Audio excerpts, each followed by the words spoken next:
बिस्मिल्लाहिर्रहमानिर्रहीम। अस्सलाम वालेकुम dear students, I am your science instructor Ubaidur Rahman Baig. हम बी लिफ्ट 3.5 पढ़ रहे हैं। मुझे उम्मीद है कि आप सब ने क्लास में ब्रिजिंग एक्टिविटी परफॉर्म कर ली है। बच्चों, हमारा फोकस आज है second type of immunity which is adaptive immunity. देखो, अभी तक हमने इनेट इम्यूनिटी को पढ़ा कि इनेट इम्यूनिटी जो थी नॉन स्पेसिफिक थी। ये बहुत इंपॉर्टेंट बात है। ये जनरल है, किसी खास तरह के स्पेसिफिक पैथोजन के अगेंस्ट नहीं होती। इसका काम हर तरह के पैथोजेंस को रोकना है। इसमें आपने दो लाइंस ऑफ डिफेंस भी पढ़े, एक्सटर्नल बैरियर भी पढ़े, इंटरनल डिफेंस भी पढ़े। आज हम जो एडॉप्टिव इम्यूनिटी पढ़ रहे हैं बच्चों, ये हमारी थर्ड लाइन ऑफ डिफेंस है। यानी सबसे स्ट्रॉन्ग जो हमारा डिफेंस सिस्टम है वो थर्ड लाइन ऑफ डिफेंस है। ये वो सिस्टम है जो एक्टिव होता है जब पहले दोनों सिस्टम काम नहीं कर पाते, फेल हो जाते हैं, या कंप्लीटली पैथोजेंस को डिस्ट्रॉय नहीं कर पाते। खुदा ना खास्ता अगर थर्ड लाइन ऑफ डिफेंस भी फेल हो जाए तो फिर कुछ नहीं, फिर वो डिजीज जो है वो आपके लिए नुकसान दे। तो थर्ड टाइप ऑफ या थर्ड लाइन ऑफ डिफेंस जिसको आप एडॉप्टिव इम्यूनिटी कह रहे हैं, इसकी खसूसियत यह है कि यह स्पेसिफिक डिफेंस है। स्पेसिफिक डिफेंस से मुराद यह है कि यह खास तरह के ही पैथोजेंस के अगेंस्ट एक्टिव होती है। यह हर तरह के पैथोजेंस के लिए नहीं होती। किसी एक खास तरह के पैथोजन को डिटेक्ट किया जाता है और फिर उसको डिस्ट्रॉय करने के लिए थर्ड लाइन ऑफ डिफेंस को एक्टिव किया जाता है। तो एडॉप्टिव इम्यूनिटी क्या हुई? यह वो इम्यूनिटी है जो डेवलप होती है ओवर टाइम। यानी इसको डेवलप होने में टाइम लगता है। टाइम कब लगता है? After exposure to specific pathogen. यानी जब कोई खास तरह का पैथोजन हमारी बॉडी में एंटर हो जाए और फर्स्ट लाइन और सेकंड लाइन ऑफ डिफेंस उसको ना रोक पाए, फिर जब हमारी बॉडी के अंदर वो पैथोजन आते हैं, हमारा एक्सपोजर होता है, उसके कुछ टाइम के बाद आप देखते हैं एडॉप्टिव इम्यूनिटी डेवलप होती है।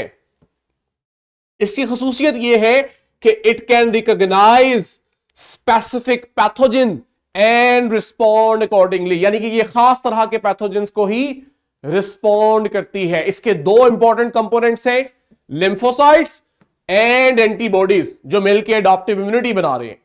लिम्फोसाइट्स जो है, ये हमने पहले भी बात की थी, ये वो सोल्जर हैं, ये वो सिपाही हैं हमारी बॉडी के जो डायरेक्ट फाइट करते हैं। ये डायरेक्ट पैथोजेंस को जाके किल करते हैं और उन्हें जिस्म में, बॉडी में फैलने से रोकते हैं। लेकिन इसके साथ एक और बड़ा इंपॉर्टेंट काम ये करते हैं, ये कुछ सिग्नल्स भेजते हैं। हमारी आर्मी, हमारी पुलिस भी तो यही काम करती है। जब किसी जगह अटैक हो जाता है तो बकायदा उनसे फाइट भी की जाती है और सिग्नल भेजा जाता है ताकि बाकी भी सोल्जर्स एक्टिव हो जाएं। इसी तरह टी लिम्फोसाइट डायरेक्ट भी फाइट करते हैं और सिग्नल्स भेज के दूसरे इम्यून सेल्स को, जिनमें खास तौर पे बी लिम्फोसाइट्स हैं, इनको एक्टिव करते हैं, इनको बताते हैं कि हमारी बॉडी में जर्म आ गया है, एक्टिव हो जाए ताकि हम उनको डिस्ट्रॉय करें। तो टी लिम्फोसाइट ने डायरेक्ट किल कर दिया। अब आते हैं बी लिम्फोसाइट। बी लिम्फोसाइट्स असल में पैथोजेंस को या उसके कुछ स्पेसिफिक हिस्सों को आइडेंटिफाई करते हैं। ये पूरे पैथोजन को या उस पैथोजन के किसी एक हिस्से को आइडेंटिफाई करते हैं, जिससे हमें पता लगता है कि ये पैथोजन है, हमारी बॉडी का सेल नहीं है। वो स्पेसिफिक पार्ट पैथोजन का जिसकी मदद से हम पैथोजेंस को आइडेंटिफाई करते हैं बच्चों, इसे हम एंटीजन कहते हैं। तो पैथोजन या पैथोजन का वो स्पेसिफिक पार्ट जिससे हमें पता लगता है कि ये हमारी बॉडी का सेल नहीं है, ये बाहर से आया हुआ कोई जर्म है, उस स्ट्रक्चर को, उस बॉडी पार्ट को हम एंटीजन कहते हैं। तो बी लिम्फोसाइट्स असल में एंटीजेंस को रिकॉग्नाइज करते हैं। जब ये एंटीजेंस को रिकॉग्नाइज कर लेते हैं तो उसके जवाब में फिर बी लिम्फोसाइट्स स्पेशल प्रोटीन्स बनाते हैं जिन्हें हम कहते हैं एंटीबॉडीज। इस चीज को अंडरस्टैंड करना है बच्चों। एंटीजन है पैथोजन के ऊपर, एंटीजन को डिटेक्ट कर रहे हैं बी लिम्फोसाइट। तो जब बी लिम्फोसाइट किसी पैथोजन की एंटीजन को आइडेंटिफाई करते हैं तो वो उसी पैथोजन और उसकी एंटीबॉडी, एंटीजन के अगेंस्ट स्पेसिफिक एंटीबॉडीज बनाते हैं। ये जो एंटीबॉडीज अब बनती है ना, ये एंटीबॉडीज आती हैं और आके उस पैथोजन की एंटीजन के साथ अटैच हो जाती है। मैं यहां लिख रहा हूं, एंटीबॉडीज आती हैं जो बी लिम्फोसाइट से बनाई हैं, और जो पैथोजन की बॉडी पे एंटीजन मॉलिक्यूल्स होते हैं इनके साथ बाइंड कर जाती है। एक तरह से एंटीबॉडीज पैथोजन को मार्क करती हैं ताकि हमारे टी लिम्फोसाइट्स और बॉडी के दूसरे सेल्स उनको आइडेंटिफाई कर सके। देखो हमारी बॉडी में बहुत से सेल्स हैं। अब आपके इम्यून सेल्स को कैसे पता लगेगा कि ये जो समुंदर है सेल्स का, इनमें से कौन सा सेल बॉडी का और कौन सा नहीं है?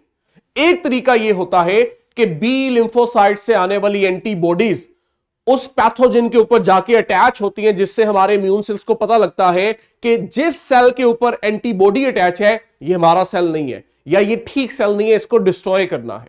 तो इस तरह से बी लिम्फोसाइट से आने वाली एंटीबॉडीज हमारे पैथोजेंस को आइडेंटिफाई करके हमारे इम्यून सिस्टम को स्ट्रेंथन करती हैं।